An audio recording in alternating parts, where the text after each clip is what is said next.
के भविष्य के लिए इन राज्य में उभरना बिल्कुल नामुमकिन हो जाएगा।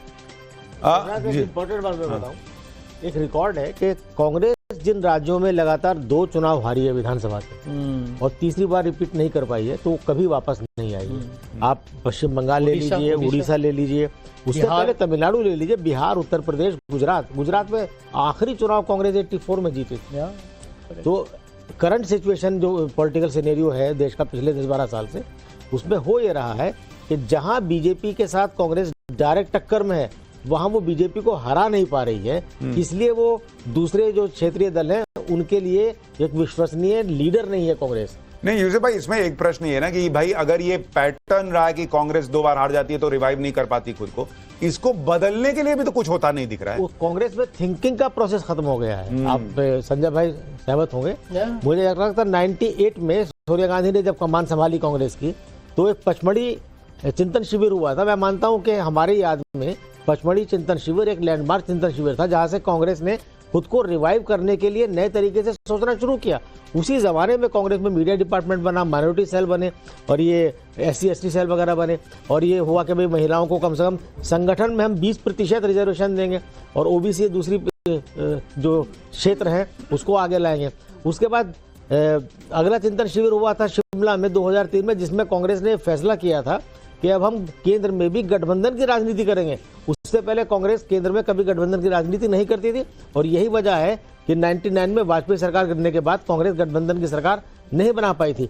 जो माहौल चल रहा था सोनिया गांधी प्राइम मिनिस्टर बनेंगे, वो अर्जुन सिंह ने एक लाइन, सिंगल लाइन ब्रीफिंग की आकर के और कहा कि भाई हम पचमढ़ी चिंतन शिविर के डिक्लेरेशन से बंधे। अभी थोड़ी देर पहले राजगोपालन सर ने हालांकि लाइटर नोट पे कहा था, लेकिन उन्होंने कहा था कि भाई आप देखिए इतना कांग्रेस हार रही है, लेकिन एक व्यक्ति जिसने थोड़ा सा कांग्रेस को आईना दिखाया, संजय जी, उनको बाहर कर दिया, तो आज भी वो वापस नहीं आए। तो भाई ये चीजें उनको भी तो देखनी होगी कि कोई मेरे लिए कुछ भला कह रहा है। संजय जी और बहुत सारे कांग्रेस के नेता हैं जो या तो बाहर हैं या बाहर का जा रहे हैं। आप देखिए ये जो असम में नतीजा है, हिमंता बिस्वा शर्मा के चेहरे पर अगर बीजेपी फिर आ रही है, ये तो कांग्रेस में ही थे ना, इनको यूटिलाइज करना तो कांग्रेस का काम था ना। आधे मिनट में एक और बात कह दूं, एक फिलोसोफर है अमेरिका के डॉक्टर डेविड जे श्वार्ट्ज, उनकी किताब है मैजिक ऑफ थिंकिंग बिग, उसमें उन्होंने एक लाइन लिखी है कि अगर कोई काम आप ठीक उसी तरह करते हैं जैसा कि आपसे पहले लोगों ने किया है, तो यकीन जानिए आपको वही नतीजे मिलेंगे जो आपसे पहले लोगों को मिले हैं। कांग्रेस हर विधानसभा चुनाव हर राज्य में ठीक उसी तरह लड़ती जैसे उन्होंने पिछला विधानसभा चुनाव लड़ा होता है। सुशांत जी, जो मैं समझता हूँ कि कांग्रेस पार्टी की जो सबसे बड़ी जो मैं समझता हूँ कि कमजोरी है,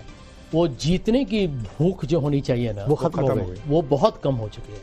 और राजनीति में देखिए एक रनर अप ट्रॉफी तो मिलता है नहीं, जो जीता वही सिकंदर। अब आप वहां पर वोट शेयर के लिए तो नहीं लड़ रहे हैं ना, आपको तो सीट जीतना है। तो यहाँ पर यदि आपको लगा कि हमारे रैली में लोग आ गए तो अब वो तो आपका वोट शेयर है, वो सीट नहीं है, तो लोगों को ये लगता है कि नहीं हमारा काम जो है सही जा रहा है, लेकिन वैसे नहीं होता है। इसमें आपको पूरे ध्यान के साथ और चुनाव के वक्त नहीं, चुनाव से सालों साल पहले आपको मेहनत करना पड़ेगा। यहाँ तक कि काउंटिंग के वक्त भी मस्कट नहीं जाना चाहिए। नहीं कौन देखिए वो अलग बात है, बोला है आप लाइटर नहीं जाना चाहिए। सीरियस नोट पे कहें, जो भूख की बात, भूख तो यही होती है ना, आप परिणाम तक अगर देश में नहीं रुक पा रहे हैं, मुझे तो अभी भी यकीन पर हम ये नहीं जानते ना सर कि वहां किस काम से, हो सकता है कोई बहुत जरूरी मीटिंग हो इसलिए गए हो और सोचे हो कि वहां से हम देख लेंगे। पार्टी के लीडर के लिए देश में चुनाव होना, देश में मतगणना होना, परिणामों की घोषणा होना, इससे महत्वपूर्ण कुछ हो सकता है क्या? और मुझे तो अभी यकीन नहीं हो रहा है। मुझे तो कोई वेरीफाई करके बताए, कोई कांग्रेस का व्यक्ति हो कि सही में गए हैं या वैसे ही चला दिया गया है सोशल मीडिया पे। क्या है तमिलनाडु के बारे में बोलो। हाँ, क्या बोलना है राजगोपालन सर? आ रहा हूं सब आपके पास। मुझे ये कांग्रेस को तो आईसीयू में है, उसको जिंदा नहीं कर पाएंगे। सेकेंड थिंग, मुझे लगता है तमिलनाडु में स्टालिन का अच्छा प्रदर्शन इसीलिए है, राहुल गांधी किया नहीं है वो तमिलनाडु में, स्टालिन के साथ डाइस शेयर नहीं किया। राहुल गांधी सोचते थे तमिल वेट्री कड़गम विजय के साथ जाना चाहते थे, लेकिन लोकल कांग्रेस चिदम्बरम वगैरह कहते थे स्टे विथ डीएमके का परिणाम अभी देख रहा। आपने भी ठीक फरमाया, तमिलनाडु हम असेंबली के दौड़ में जा रहे हैं। Plus my understanding Tamil Nadu is very simple, TV के वो रैटल कर दिया है कांग्रेस का। कांग्रेस 2029 में तमिलनाडु में नॉन एंटिटी हो सकते हैं। पर सर एक प्रश्न ये है कि अगर तमिलनाडु में राहुल गांधी नहीं गए, इसका फायदा उनके गठबंधन को मिल रहा है, तो अभी जो तस्वीर है केरलम में यूडीएफ जो है वो 74 पर पहुंच गई है, एलडीएफ 61 पर है। तो वहां तो राहुल गांधी का फायदा मिला फिर कांग्रेस को। नहीं, उधर राहुल गांधी के वास्ते नहीं है, उधर रमेश चन्नीतला, केसी वेणुगोपाल, जगदीशन, सतीशन, इसी के वास्ते कांग्रेस भड़क रही है उधर, not because of Rahul Gandhi. उधर ऑर्गेनाइजेशन स्ट्रांग है। एक बार देखो, जैसे कैप्टन अमरिंदर सिंह को खत्म कर दिया कांग्रेस ने, ऐसे केसी वेणुगोपाल को उधर खत्म करके कांग्रेस को कर्नाटका का तरह सिद्धरामैया, शिव कुमार लड़ाई करा देंगे उधर राहुल गांधी।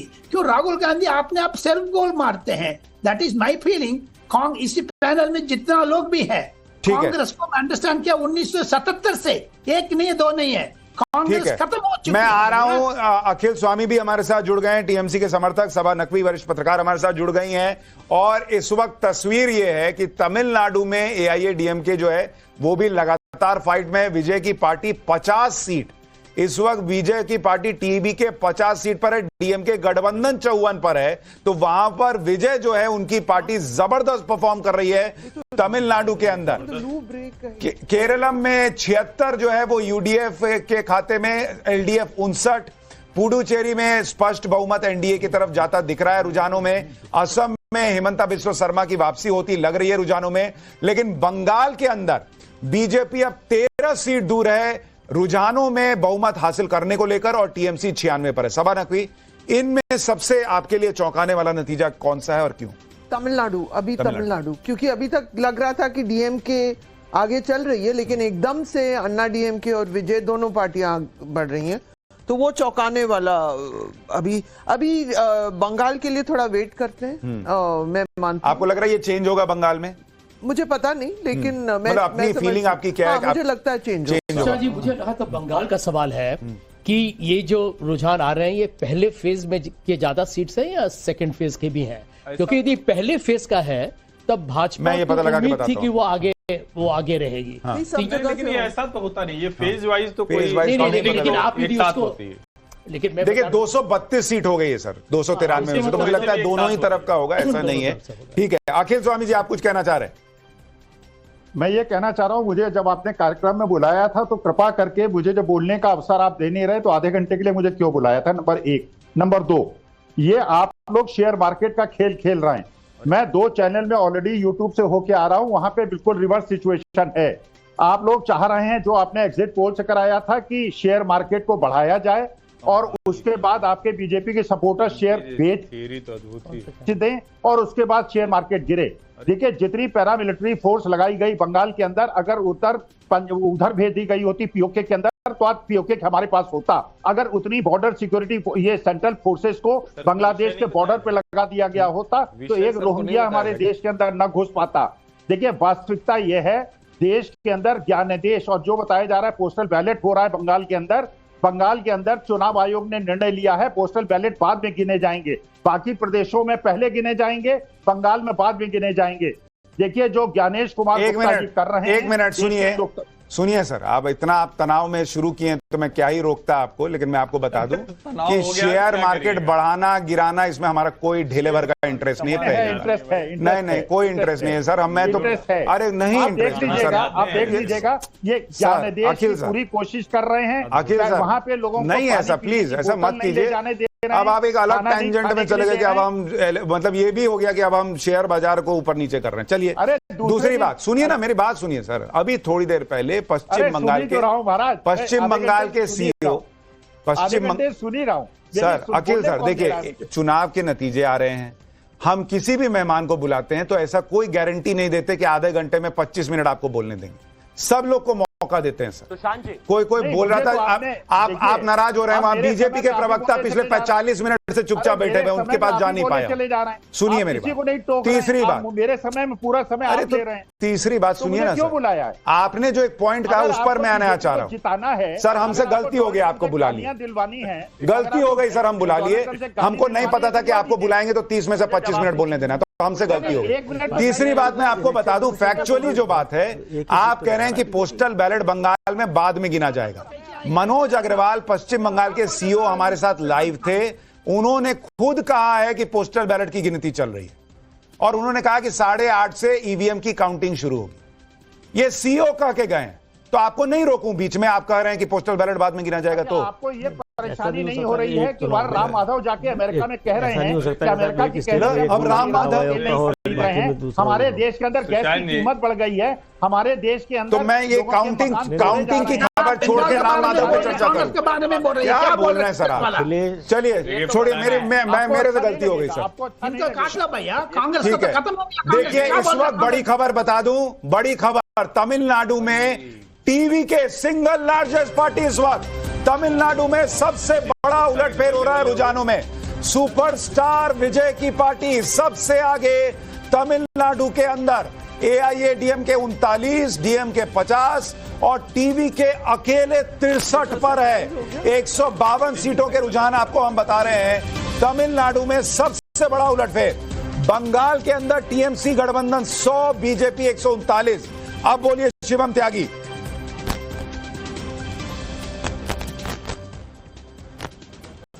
Thank you. मैं पहले जो कांग्रेस के नेता हैं उनके ऊपर बोलना चाहता हूं। आपने कहा था ना कि कांग्रेस की ऐसी क्या वजह है हार की, ये इतना स्थिति खराब क्यों है, ये आपकी आंखों के सामने ही है।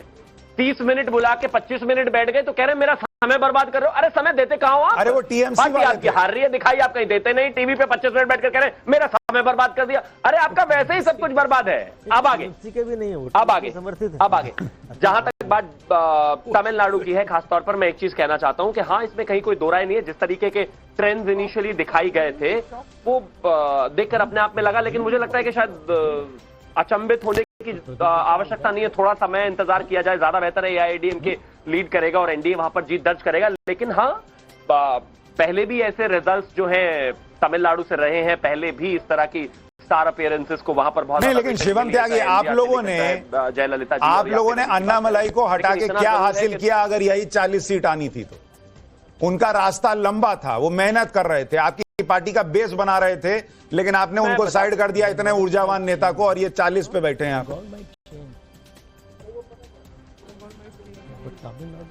मैं मानता हूं सुशांत जी, साइड नहीं किया। देखिए होता क्या है कि जब खासतौर पर आप चुनाव में जाते हैं, राज्य में अपनी चीजों को मजबूत करते हैं, कैडर को मजबूत करते हैं, आप चाहते हैं आपकी सरकार बने, वहां पर आपकी एक एस्टैब्लिशमेंट खड़ी हो, उसके लिए अगर टेक्निकली इस मूव को देखा जाए तो वो बहुत अच्छा है। अप्रोक्सीमेटली 32-33% वोट शेयर था वहां पर एआईएडीएमके का, और अप्रोक्सीमेटली 11% लास्ट चुनाव में वोट शेयर हमारा था। अगर उन दोनों को क्लब करें तो देखते हैं कि सरकार हमारी बनती है, परंतु ग्राउंड थोड़ा सा आपको रोक रहा हूं, गौरव गोगोई कुछ बोल रहे हैं, एक बार सुनवा देते हैं। पे हम नजर रखेंगे। पूरे प्रदेश भर में हमने विभिन्न प्रकार के ऑब्जर्वर्स हमने भेजे हैं, ताकि कहीं भी अगर किसी भी राउंड में, किसी भी क्षेत्र में कोई भी अगर कमजोरी दिखती है प्रशासन की तरफ से, तो तुरंत हमको वो इंफॉर्मेशन, वो जानकारी हमें मिलेगी। सर, अब तक के रुझानों में पूरे असम से क्या अपडेट आपके पास है? देखिए, अभी पहला राउंड ही हुआ है, इसलिए जहां तक सुबह की बात करें कि स्ट्रांग रूम से जाते काउंटिंग सेंटर तक ले जाते वक्त हमने सारे जो हमारे पार्टी के लोग हैं उनसे हमने जानकारी ली कि क्या ट्रांसपोर्टेशन में कोई कमी तो नहीं रही। हमारे मॉनिटरिंग सेंटर्स हमने हर विधानसभा में, हर जिला में, हर प्रदेश में भी, हमारे प्रदेश के सेंट्रल में भी हमने मॉनिटरिंग सेंटर्स बनाए हैं। क्या मॉनिटरिंग सेंटर्स हमारे अप एंड रनिंग हैं, क्या वहाँ पे लोग हैं, वो भी हम जानकारी ले रहे हैं। तो हमारी पार्टी की तरफ से जो तैयारी है स्ट्रांग रूम से काउंटिंग सेंटर तक और मॉनिटरिंग सेंटर के संपर्क में, वहां तक हमारी पार्टी की तैयारी संतोषजनक है। अगले कुछ घंटों तक सर आपका क्या फॉलोअप रहने वाला है, क्या रूटीन रहेगा? देखिए, हम तो अभी पूरे प्रदेश से भी हम जानकारी लेंगे, खुद का भी विधानसभा है वहां से भी हम जानकारी लेंगे। कहीं अगर कोई कंप्लेंट आई है किसी कैंडिडेट के द्वारा या किसी विधानसभा में, तो उस पर भी हमारे केंद्र में जो बैठे हुए हमारी टीम। तो कांग्रेस के नेता गौरव गोगोई को आप सुन रहे हैं, जो अभी उम्मीद में हैं कि अभी भी वापसी कांग्रेस कर सकती है असम के अंदर। लेकिन एक चीज देखिए हर्षवर्धन जी, पिछले काफी वक्त से अगर हम देखेंगे, जब ईवीएम के रुझान आने शुरू हुए हैं असम के अंदर, एनडीए 68 पे 66-68 पे अटका हुआ है और कांग्रेस 0 से 23 पर चला गया जब ईवीएम की काउंटिंग शुरू हुई है। क्या वहां भी उलटफेर हो सकता है, आपको लग रहा है? नहीं, देखिए, असम में कांग्रेस पार्टी बहुत मजबूत रही है और मैं इसीलिए बार बार इस चीज को लेकर थोड़ा आश्चर्यचकित होता हूं कि कांग्रेस ने क्या एकदम ही, जिसको कहते हैं कि सब कुछ छोड़ दिया है कि चलो ठीक है, राहुल गांधी कुछ तंज कर